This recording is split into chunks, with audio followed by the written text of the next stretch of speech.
seriously popular.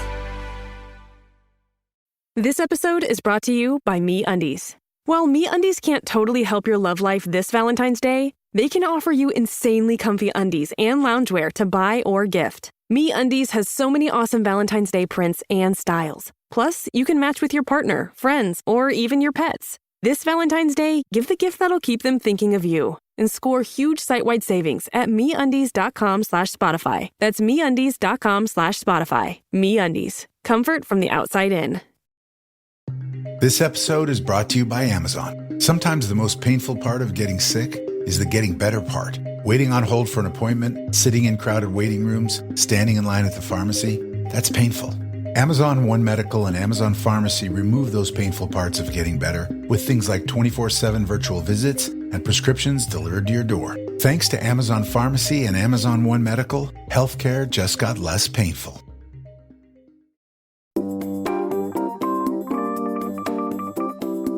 Welcome to the Life of Bryony, the podcast where we chat about all the messy, beautiful and challenging parts of life. Today, I'm joined by Christie Watson. She's a former NHS nurse, best-selling author and professor. And she's here with her eldest daughter, Rowan. Together, they've written a deeply personal book called No Filters, which is all about navigating Rowan's mental health crisis when she was 16 years old. Parenting you was like watching you drown, throwing you a life jacket and then seeing you swim off away from it. A raw and honest story about modern parenting coming up right after this.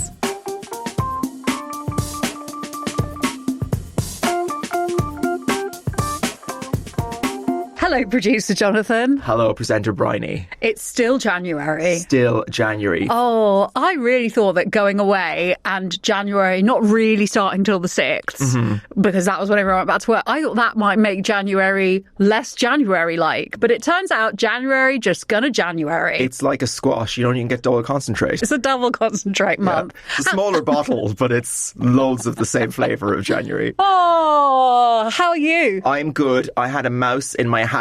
What? Yesterday, I heard my housemate roar in an exceptionally manly way. I really want to come round to your house, Jonathan, because I feel like I didn't know you had a housemate. I thought that you lived alone.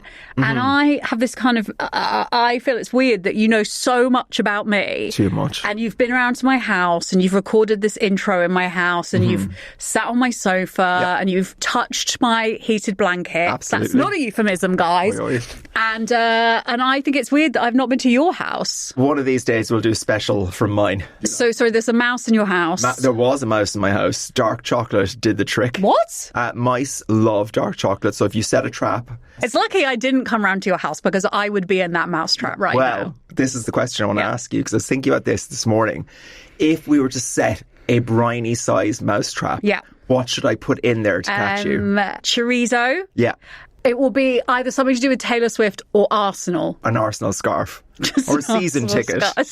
Oh my God, if you put a season ticket in with some chorizo, or even if not with some chorizo, I would be in that mousetrap right now. How was your week? I've been thinking a lot about running this week, and I want to do some more episodes on running because I know there's a lot of people that follow me or listen to me because they're getting into their running journey. Maybe they don't feel that they're like the conventional body shape for running. Who the fuck knows what that is, guys, by the way. And I don't know if anyone knows, last year I was going to do this crazy challenge to raise money for Mental Health Mates, which is a not-for-profit organisation that I set up. Please go check out. It's brilliant. If you're feeling low, it's peer support, walks near you, fantastic. It's on Instagram. Anyway, every year I like to do a crazy challenge to raise money for them. So one year I ran 10Ks in 10 days. And last year I tried to run the Brighton Marathon. Then I was going to run from Brighton to London. And then I was going to do the London Marathon. Ooh. 2 weeks before I fractured my shin. Ooh. So that was like, no, you're not going to be doing that. And so then I spent the rest of last year sort of getting myself back to fighting fit. And I went to the physio on Monday to see if I could be cleared to do the same challenge. Yeah. And she has cleared me, but I had this thing where I thought, what are you doing, Bryony? Why are you trying to do this challenge? Like, it's quite extreme.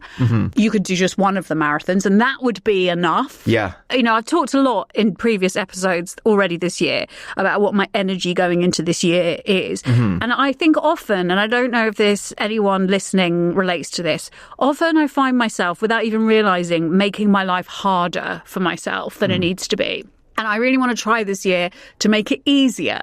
Sometimes I'm like, oh, what? You mean I can actually do what I want to do and I can be happy if I choose to? It's always been a bit like, no, it has to be hard. And so I have been thinking about whether or not I do actually do the challenge. I'm still training for it. So I'm still like running the miles and stuff. Yeah. But I'm wondering if maybe I just do the London Marathon or I just do the Brighton Marathon in my pants. Yeah. Obviously, it's just got to be in underwear because I got to carry on this thing. I got to keep running around in my pants. I love the phrase "just a marathon." Just a marathon. Well, I mean, like, whatever. We'll be walking it.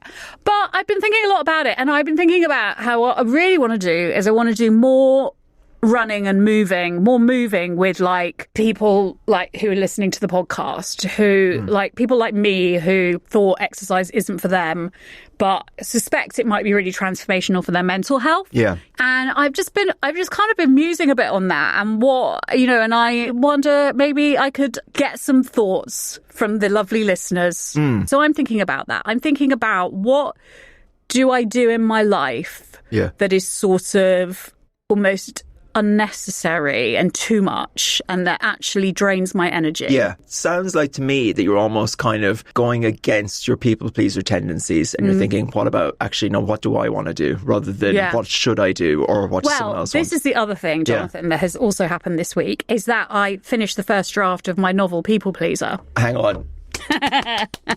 That is the sound of applause. That is amazing. You know, so many people want to write a book and just can't or never get around to it. You've done it. It's my 9th book, but it's my first adult novel. 86,000 words. I sent it to my editor and she's reading it right now and there will obviously be edits and stuff like that. But I really feel like writing this book about this character who wakes up one morning and she can't people please anymore. So it's a bit like liar, liar. But I feel like I've gone, I imagine this is what happens with actors. I've gone a bit method and I've gone quite deeply into people pleasing and the effect it has on people's mental health, obviously for this character. But you can't help but feel it yourself. Yeah. So I found myself in that. Have you heard of we talk about the fight and flight response, trauma response, but there's another response which is fawn. What's fawn, that? Which is when you start to fawn over people. But that's definitely my trauma response. Okay. Is I would just be really nice to you and try to get you to like me. Yeah. I think yours is flight. I would say flight as well. Yeah, I suspect it's flight. Which is technically part of our running theme. No, I'm kidding. It's not. Anyway, so actually 2 quite big things this week. Love that. And have you properly celebrated the fact that you finished the first draft? No. I think you need to do that if you get time, whatever that is, whether it's just something you weren't going to buy or something you weren't going to normally do. I went straight back into all the work that I was kind of putting to one side. When this goes out on Monday, I will be in a lovely hotel in the Cotswolds with 3 of my girlfriends. So it sounds like you are doing something to celebrate this. Yes, but I haven't done it yet. Yeah. But I will go there and that will be lovely. It would be worth you mentally attaching that reward to the hard work that you've done as well, though. Yeah, no, it sort of is. That is what it's not. I mean, obviously my friends are there for different reasons, but That's great. I love that. On this week's show, we have Christie and Rowan. Yeah, loved them. How did you get on with them? It really opened my eyes to a lot of elements of social media I hadn't really thought about. Your eyes were definitely opened when Rowan, who's Christie's daughter, started talking about phones and how protected they were. When I went home, I said to my daughter, apparently there are apps you can put on your phone to disguise Snapchat, and she looked really panicky. And I thought, oh my God. She already knows. So I had to go through her phone, and there weren't any actually. I think she knows that she's not allowed Snapchat, and she gets a bit panicky that I am accusing her And we should say as well that Christie and her daughter wrote a book together, No Filters, which is why they're No on. Filters, yeah, which I think is required reading if you're a parent or you want to learn more about Gen Z and what's going on and the mental health crisis, which we hear about so often, but no one's quite got any answers for yet. No. Here's my deep, meaningful question that has to do with today's episode, I think. It's a biggie. Do you think your childhood self would be happy with the person you are now? Oh my God, she would be delighted. Really? Oh my God, absolutely. Everything I do today, producer Jonathan, yes, presenter Bryony, is for that little girl. Oh, I love that. So you think of her all the time. Yeah, all the time. I presume you're doing things that she would never have dreamed of. Absolutely. I met New Kids on the Block once. She would not believe that. And 9 books. No, New Kids on the Block. Oh yeah, fair. That was where I peaked. I was like 28 or something. Yeah. I think she'd be really thrilled, and I hope that the version of me now, who still sometimes feels really anxious about stuff, really awkward, really wrong and other, because we all still have it, right? I hope that there's a version of me in the future that this version will be able to look towards and go, oh my God, look. If you're loving the conversation so far, and I know you are, good news! There are 2 episodes every week. Hit follow, subscribe now so I can be part of your weekly routine.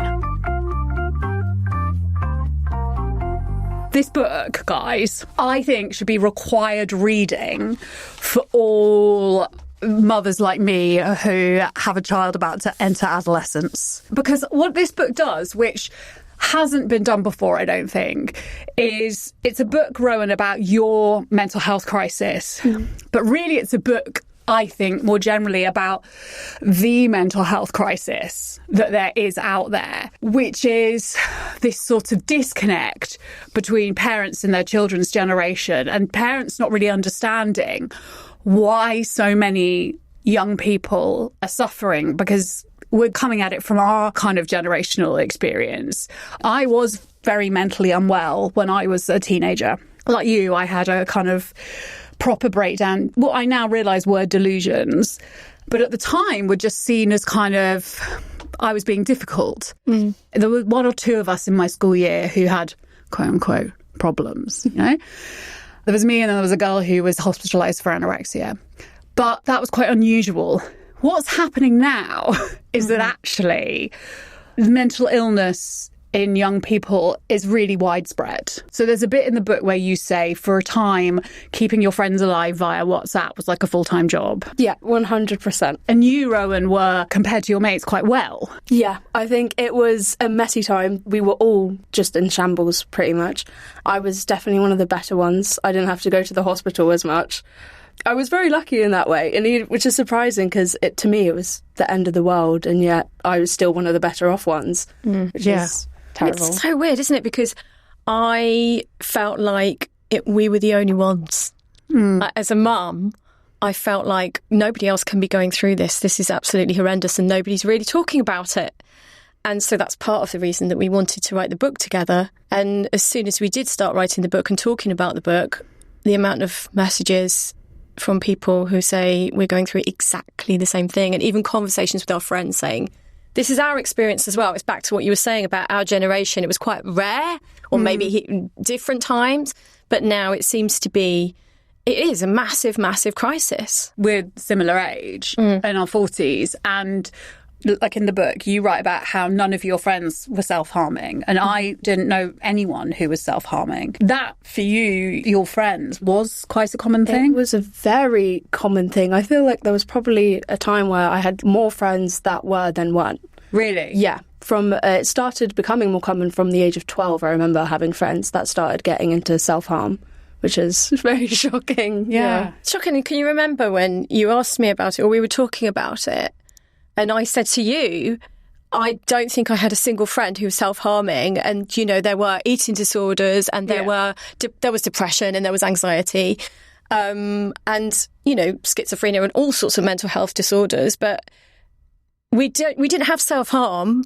I don't think any of my friends were doing it. And then I called up mates, didn't I, same age, to say, was there anyone in your school that you can remember doing self-harm? And Ro was really shocked because everyone said, no, I can't remember anyone self-harming. Right. When I read your account of, I mean, the great thing about this is there's humour, and I think that makes reading about dark stuff so much more manageable, and it's really important. And there's a line where you say in the book that yours is the generation that want to die but also have a 20-step skincare routine, which I kind of feel like sums up there's this like weird juxtaposition of like this futility and bleakness, but also, TikTok. Yeah, it's very funny. There's like people just seem to take the piss out of like everything. It's ridiculous. I remember when I was really worried about you, really, really worried. I mean, there were lots of times that I was really, really worried. But you had put Fact 50 on in the morning and you'd run out of Fact 50 and you said, oh, have you got any Fact 50? And I was like, why are you putting Fact 50 on? Like, it's winter. And you were like, well, obviously I don't want to get wrinkles later on. And I just thought, oh my God, I'm less worried. Yeah. Because it was that juxtaposition of future thinking and worrying about potential wrinkles later on, but also that kind of fear of now. Yeah. It's really complex. It's really complex. Can we talk a bit, Rowan, and Christie, about, your experience? So when you were 16, you had a period of being really unwell. I think I had always felt unwell. Like, I remember from a very young age, but then after post-pandemic, that's when I started to become unfunctionally unwell. Yeah. And I think that's when you started to pick up on it as well. Yeah, when you caught me smoking one night. Yeah.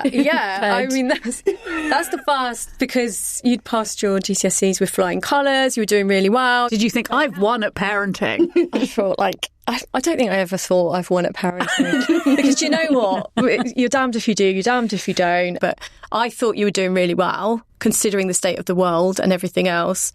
And then it was about 1 o'clock in the morning and I smelled smoke and I was upstairs. I was like, what's going on? Is something on fire?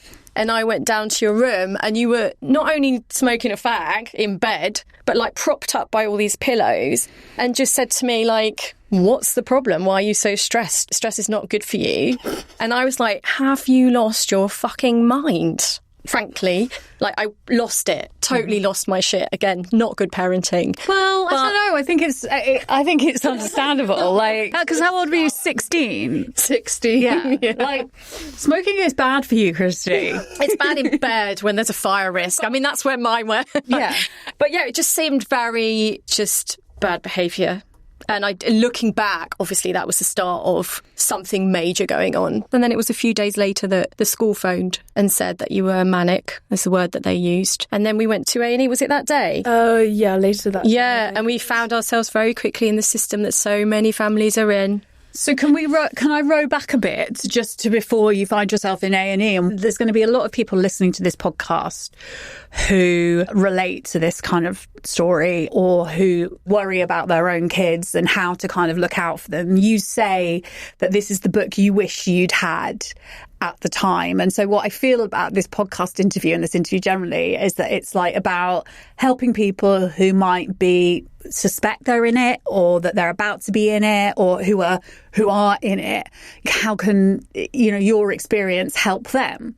And so I wanted to just ask you, Rowan, like, often we start to feel unwell a long time before we even know we are. The problem is when I was most unwell is when I felt like things were the best. Right, okay. Because of the way in which I was unwell. I felt like, oh yeah, no, I'm thriving, I'm living my best life, like never felt better.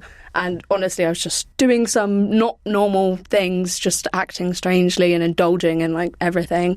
So I think it's hard to know when things are actually wrong. You were having a sort of a manic episode. Yeah. So and when you say indulging in things, do you mean sort of just consequences don't exist in my brain? It was just very impulsive buying, like impulsive anything, pretty much. Okay. Yeah. And then not sleeping for days on end. Yeah. That was when you were 16. Mm-hmm. And you were saying you felt unwell a long time before then. What we tried to write about a lot is that time between 14 and 16, which was the period of time when the pandemic hit, when you were in your bedroom a lot of the time with your phone. I had, like lots of parents, every good intention of making the most of that time, and had something called enrichment hour, which I developed after school because I thought, you're not going to school, you've got extra time, so we'll do enrichment hour. What did I try and teach you? Taxes, first aid, poetry. Poetry is a very good thing to learn. CPR. I mean, it's varied. It was varied.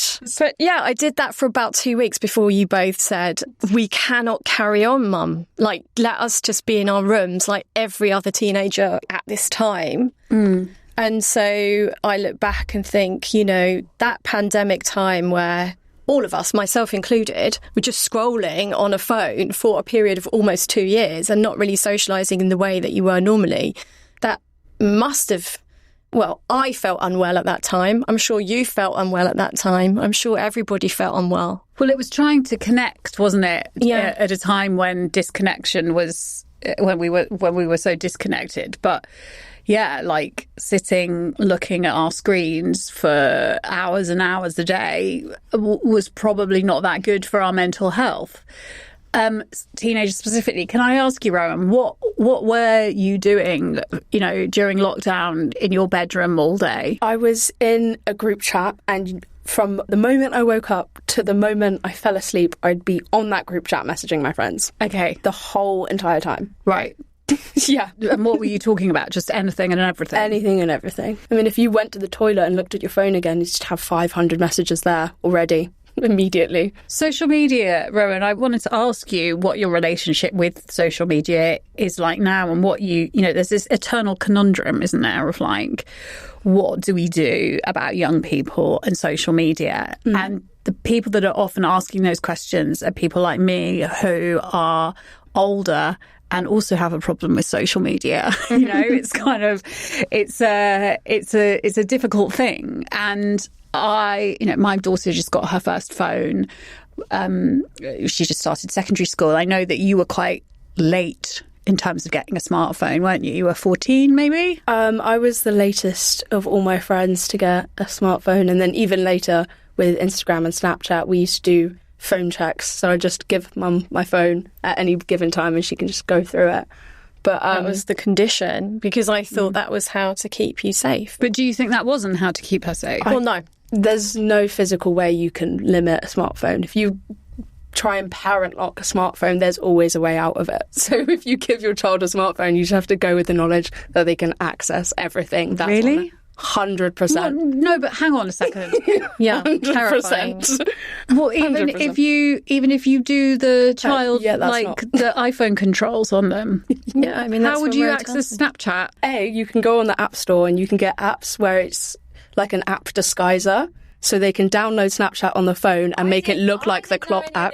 So you won't even know that it's there. It will just look like the phone app or something else important that the phone needs. Sick. I feel sick about it. Let's not give too many tips in case there are young people watching. But I had no idea. But as you pointed out, I can't even work the TV remote control.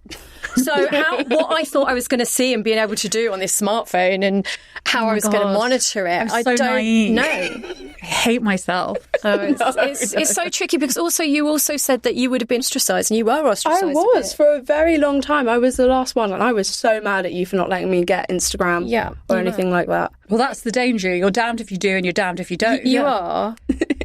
But interestingly, I feel a bit more nuanced about social media, because it also helped our communication when our communication was really non-existent in other ways. I would send Ro a Snapchat filter of my face as a chicken nugget or a piece of broccoli or whatever, and you would respond. But you said something about your own kids and your peers. We would never in a million years, like everyone I know would not give their child access to a smartphone or an iPad or anything like that. 100%. Yeah, you wouldn't. I wouldn't, and I don't think any of my friends would. Not any of them. So it's interesting, isn't it? Do you think that our generation are like, we're getting it very wrong, but maybe so that yours can get it right? Well, you could apply that to any generation, I guess. Yeah. You learn from the past one's mistakes, but also social media wasn't around when you guys didn't grow up with it. No, all we had was carrier pigeons. And a 5,000-mile walk Telegrams. to school. And walk to school. I mean, but I look back and I think, thank God. Yeah. Thank definitely. What we wanted to write about ultimately was coming through something awful and the other side of it and being hopeful and recovery and all that kind of thing. But also the fact that your generation are facing things that Gen X women like us can't understand. And it's that lack of understanding that causes such a big disconnect between mother and daughter, father and son. And it's because the world is so fucked up. And as you said, you know, the world is on fire and you want me to go to my tap dancing lesson. Frankly, I'm just going to not go to school. What's the point? Still getting around to that fix on your car? You got this. On eBay, you'll find millions of parts guaranteed to fit. Doesn't matter if it's a major engine repair or your first time swapping your windshield wipers. eBay has that part you need, ready to click perfectly into place. For changes big and small. Loud or quiet. Find all the parts you need at prices you'll love. Guaranteed to fit every time. But you already know that. eBay. Things, people, love. Eligible items only. Exclusions apply. When you need mealtime inspiration, it's worth shopping Kroger for thousands of appetizing ingredients that inspire countless mouth-watering meals. And no matter what tasty choice you make, you'll enjoy our everyday low prices. Plus, extra ways to save, like digital coupons worth over $600 each week and up to $1 off per gallon at the pump with points. So you can get big flavors and big savings. Kroger, fresh for everyone. Fuel restrictions apply.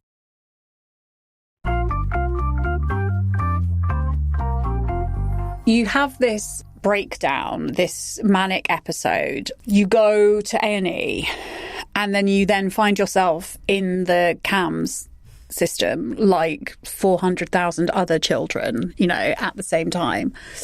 And they spend a lot of time trying to sort of diagnose your neurodiversity. And you say neurodiversity is not the issue here. The issue here is I am mentally ill. And that, I read that and I thought that was a really important point to make, because there's a lot of talk now about neurodiversity, about ADHD, about autism, and that is all for the greater good, don't get me wrong. But there is a difference between neurodiversity and mental illness. And I think that was a really important thing that, again, I think there's a disconnect between generations where a lot of our generation think, oh, they're just being, you know, they're just being silly and they just like having labels. And actually, you were really suffering from something really devastating. Yeah, I think it was a really hard time. And especially, I think I was very annoyed at CAMHS at first, purely because of it felt like it was very much, they were hoping it was like, oh, it's just neurodivergence, and it didn't feel like that. I feel like mental illness is a soup of all sorts of things, and they were diving for clues, that's for sure. And one of the clues was potential ADHD and or stroke autism and attachment stuff and all the rest of it. So I guess I, as a mum, also started diving for clues. And obviously, parenting is holding a mirror up to yourself and going, okay, probably I have gifted you some neurospiciness and I didn't realise I had some too. And oh my gosh, this whole generation of women. So it's really, really complex.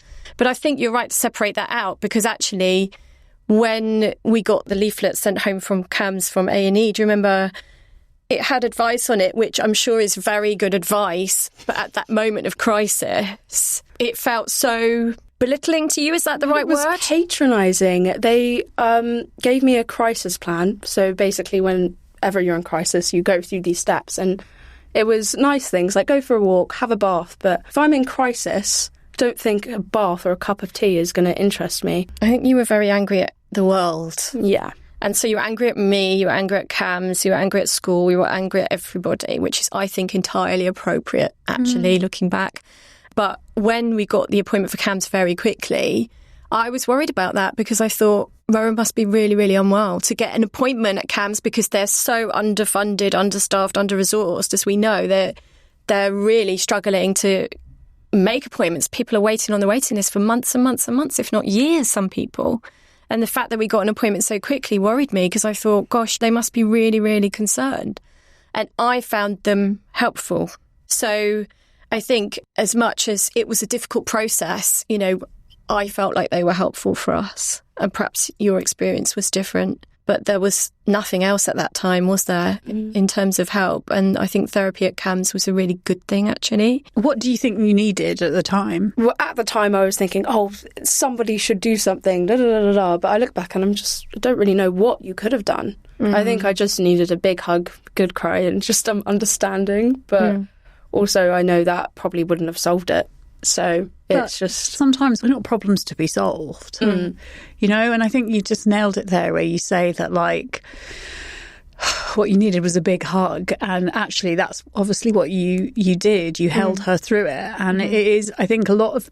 we live in a culture that wants, you know, naturally we want to offer up solutions. You know, we want to offer up, we want to be able to help people. But sometimes the truth is that there is nothing you can do. You know, this is why these leaflets that say things like have a bath, go for a walk are incredibly frustrating, because the idea that a bath is going to help when you're in a psychotic episode or you're having delusions is just fucking laughable. Do you know what I mean? And I get that. And listening to you guys talk, I feel quite emotional, because it is actually the answer to it is patience, but it's also love. That's what it is. It's patience and love, unconditional love. You know, the truth is, when I was reading your book, I thought to myself, in all ways, being a teenager is so, so hard. It is almost, I think, like a state of mental ill health in itself, if that makes sense. You're experiencing so many hurly-burly things for the first time.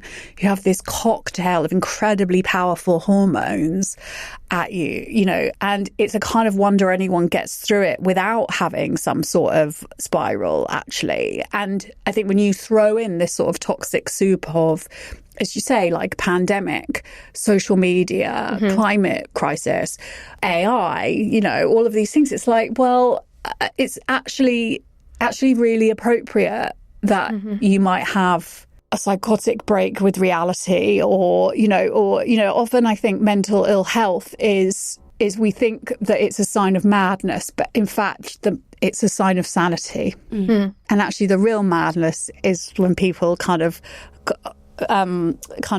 cruise along and are like, nothing wrong here. It's like, have you looked outside? I think we're changing, aren't we, as a society, thanks to a lot of conversations with Gen Z folk, because we are saying, actually, I'm really not fine at all. And nor are you, Mum, and nor are you, Grandma. And what haven't we been talking about? But the love thing's really interesting. You've said about that before, that being really sometimes the only thing that helped. 100%. I think you've always managed to love me loudly, which was a good thing, even when I had you blocked and I didn't want to hear from you. You blocked her? Yes. While living in the same house? Yes, upstairs. Blocked door, blocked phone. And was this when you were 16, when you were unwell, or was it in the lead up to it? This was when I was unwell. Right. Just didn't talk to her at all. Not a single word. Which was commitment, I'd say. It was dedication, that's for sure. But this book was originally called Conversations in Our Living Room. Yeah, we had the contract for, and we had to change the title because we weren't silence in the living room. How long did you not speak to her for? 6 months. Yeah, probably 6 months. Wow, that must have been impossible. It was impossible because also, you know, you weren't going to school really. So I was dealing with the school and CAMHS and not knowing what was going on. I felt like parenting you, and I write about it in No Filters, parenting you was like watching you drown, throwing you a life jacket and then seeing you swim off away from it. That's how that honestly felt at that time. I had no idea what to do. I didn't have anything in my toolbox at all except loud love. And so I just unconditionally carried on loving you because I thought you clearly can't accept that at the moment. But I'm really hoping that at some point it will break through, and it did. And I feel like the important thing was you knew the life jacket was there when you were ready to swim back to it. So you went to A&E and then you didn't talk for 6 months?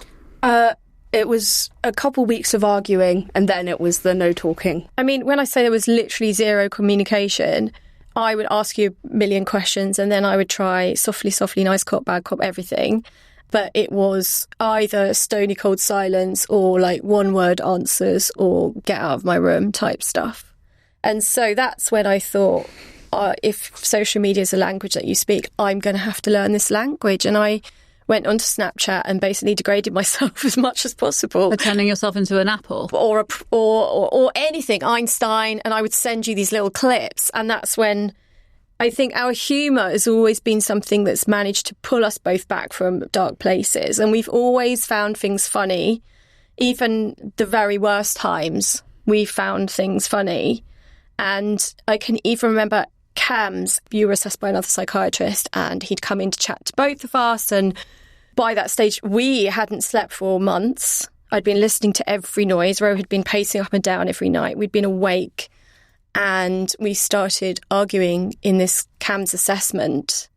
And I think I said something along the lines of, which I'm not proud of, but I did. I said, I understand that you're mentally unwell and this is a terrible time. And then I shouted, but you're also being a dick. Really loudly. And the psychiatrist kind of backed off and walked out and kind of sped out of the room. And Rose started cracking up laughing. And then I started laughing. She shouted at me, you're an even bigger dick. And I mean, we just had this thing. We obviously needed to. We needed to. And we just fell about laughing. And I remember thinking, actually, I think we're going to be all right.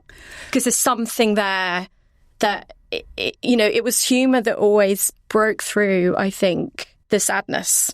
And we're very lucky to have that. But this is the other thing, and I think this is a really okay thing to say, is that being mentally unwell and being a dickhead are not mutually exclusive. No. Yeah. Both things can be true at the same time. And I think it is important you say that because, the people that will be listening to this are people who are living with a mentally unwell teenager who will be like, I know you're unwell, but you are also being entirely unreasonable. And those are feelings that are entirely appropriate as well. Can I ask you, Rowan, what was going on in your head and going on in your mind during that 6 months where you took to your bed like you say, I think a wealthy Victorian lady and just refused to talk to your mum? Like, what was, because I'm fascinated, because this is important as well, Well, I don't remember much from the time, but I do know there was nothing going through my head. I would kind of just sit and stare at a wall for that 6 months. So there wasn't really much going on up there.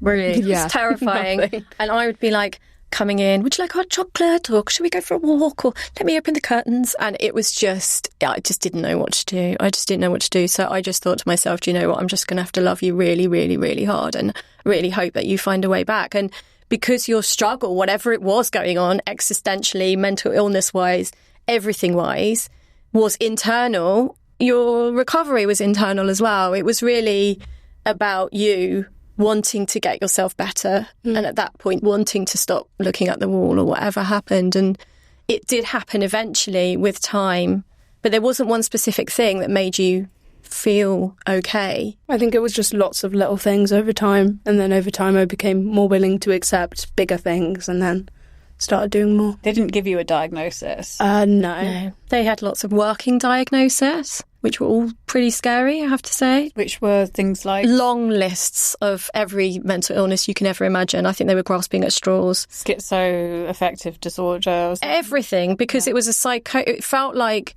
even psychotic episode, they weren't willing to say, this is a psychotic episode or this is manic episode. They would just say, Rowan seems very mentally unwell at the moment. I think that because the developing brain before you're 18, and I think it might even be as late as 21 now, CAMs are very reluctant to label a child while they're going through all these enormous teenage changes anyway, which I guess we both had different feelings about, because I was relieved that you didn't have diagnosis and I think you were looking for a diagnosis. So we had different ideas about what that might mean. You're writing about the fact that I think you wrote something like, maybe you were mentally unwell, maybe you were angry, maybe you were sensitive, maybe you were extremely unwell, or maybe it's just the world at this time being a young girl growing up, which I think is entirely valid to have a mental break. And also, I think you'll know about this as well. I was perimenopausal woman with all my own hormones and my undiagnosed neurospiciness going through my own mental illness stuff. And so it was like Clash of the Titans. I mean, it very often happens at the same time, doesn't it? Yeah. I mean, and that in itself is fascinating. I wanted to ask you a bit more about the social media stuff. You write about you and your friends. I mean, the one thing that really shocked me was that you had friends with feeding tubes. You know, I thought, gosh, that was such a stark, sad, sobering image, you know. You talk about social media and going into like ED recovery forums. I think also we make the mistake as women in our 40s of looking at body confidence through the lens of what we've experienced, growing up with magazines that told us we had to be thinner or smaller. But I think that the thing about it is that, eating disorder culture, such a weird thing to say, has just shifted. And so you make there's a bit in the book where you write about, you're obviously on Zoe, the thing where you get your blood sugar measured and you eat blue cookies and then they analyse your shit. And you're like, that's fucking nuts. Yeah. I imagine you look at things like Ozempic and go, what the fuck?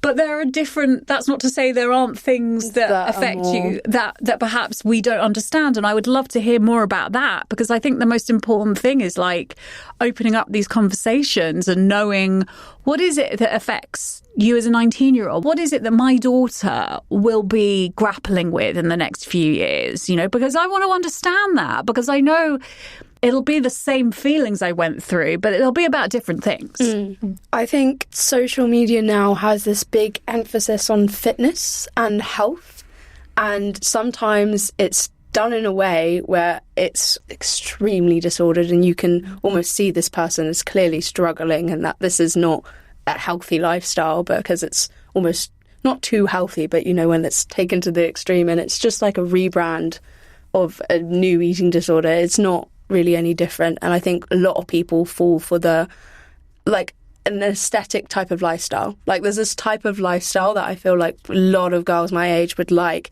And a lot of people that portray those lifestyles are in these communities of very, very restrictive or very, very not healthy eating patterns. By which do you mean people that are in recovery from eating disorders? So they're not necessarily eating in a disordered way, but everything else around them is quite disordered. There's definitely sometimes you'll see a recovery account that quickly turns into a fitness health account, and then quickly goes back into a recovery account. But the fact is that eating disorders, particularly for young girls, are massively on the rise. And so there is something different and new happening. I mean, I remember when I first started out in journalism 8,000 years ago, and I remember writing about pro-Anna forums, which at the time were pro-Anna, pro-anorexia, basically. And it was like, what the hell is this? I mean, that is a thing, isn't it? Yeah. Like, those are, you don't have to look that hard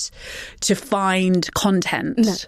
No. The other day I saw on my phone, you get thinspo and fatspo, basically, where fatspo is literally they take photos of normal-sized, my size, average, skinny people, like not necessarily big by any means, and they put it on an account and it's called Fatspo. It's like, oh, you don't want to look at it like this. So watch this account when you're feeling hungry and then you don't, because then it's puts you off.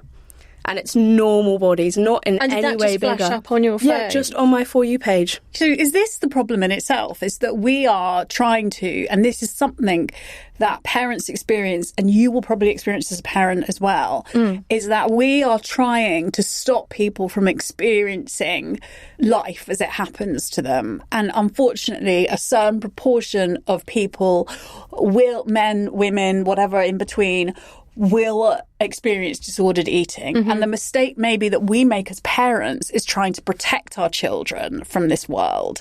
And actually, maybe the answer is saying, I can't protect you from this, but what I can do is sit with you and love you while this shit is happening. I think that's perfect.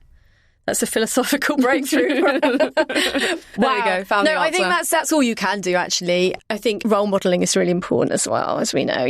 Trying to get it right yourself. And you've always said to me, the fact kids notice if their mum loves themselves a bit, it's really good and it rubs off. And it's so hard for our generation to love ourselves and be like, oh, I'm going to really look after myself. But actually, I think that really helped you. Rowan, I feel like you're like a spy from the other side that we've recruited to come and talk to elderly Gen Z folk guru like me and Christie and our listeners. Obviously, we like there to be like this. Then there was this moment where I woke up one morning and everything was better. We like neat beginnings, middles and ends because these comfort us, right? But of course, life is messier than that. Can you talk through the sort of process of getting better and how gradual that was? Because I think that in itself gives hope to people listening that perhaps a parent might not be able to ostensibly, you talk about the recovery being, the illness being internal, but the recovery also being internal. And I think there are a lot of people that might think nothing is changing. My child is still in bed, staring at the wall, smoking. What the fuck? Talk about that slow progress to quote unquote wellness. I think it definitely wasn't linear. But it started with just one day I got up before 1 p.m. and that's just how it started, I'd say. Went downstairs, made a bagel, went back upstairs and stared at the wall some more. But that was like just like just that little thing. And then the next day probably didn't get out of bed, and then a couple of days later I got out of bed again. It was like kind of just more and more each time, but it's not like a one day I get out of bed, next day I go for a run. It's not linear in any way.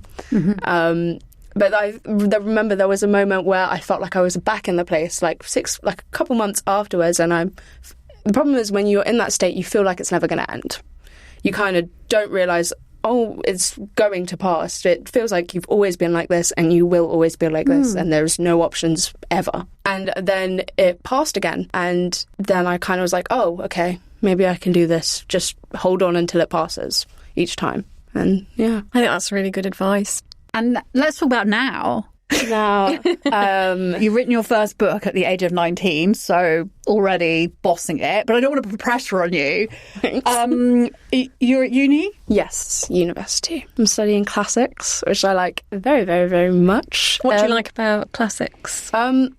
Just the fact that it's mainly plays and epic poems, for one. Really and that poetry and enrichment hour, I think that was a precursor to all this. I don't think your enrichment hour poetry is what started my degree. I don't think. Yeah, if anything, probably pushed me in the opposite direction. Yeah, maybe. Yeah, no, that wasn't too far. How is your relationship now? I would say we're better than we ever have been. And we love being together. We chat all the time. Sometimes we have massive disagreements and repair. And then, I'd say we're super close. What would you say? So we're close. It's lovely, actually. I feel like perhaps we wouldn't be this close if we hadn't gone through such a massive break. So it's not that I'm grateful for it because it was horrendous. But we definitely have a relationship now where we have no filters. We talk about absolutely everything. There are a lot of people that think, oh my God, my child is mentally ill. This is them for the rest of their lives. They're fucked.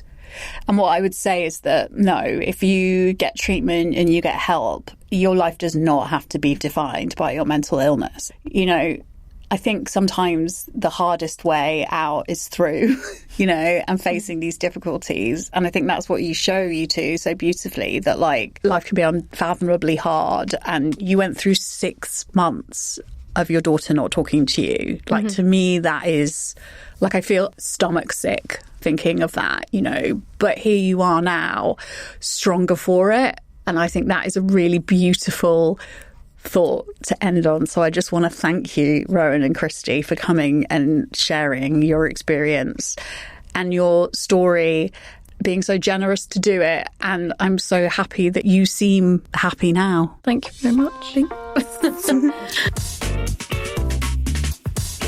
A huge thank you to Christie and Rowan for sharing their story today. Their journey reminds me that parenting and adolescence aren't about perfection.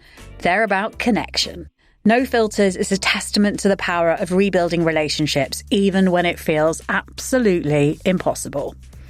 If Christie and Rowan's story inspired you, please share this episode with someone who needs to hear it. One of your mum friends. Share it with all of them. And have you hit follow or subscribe yet? Please do that. Take care, be kind to yourself, and I'll catch you on Friday.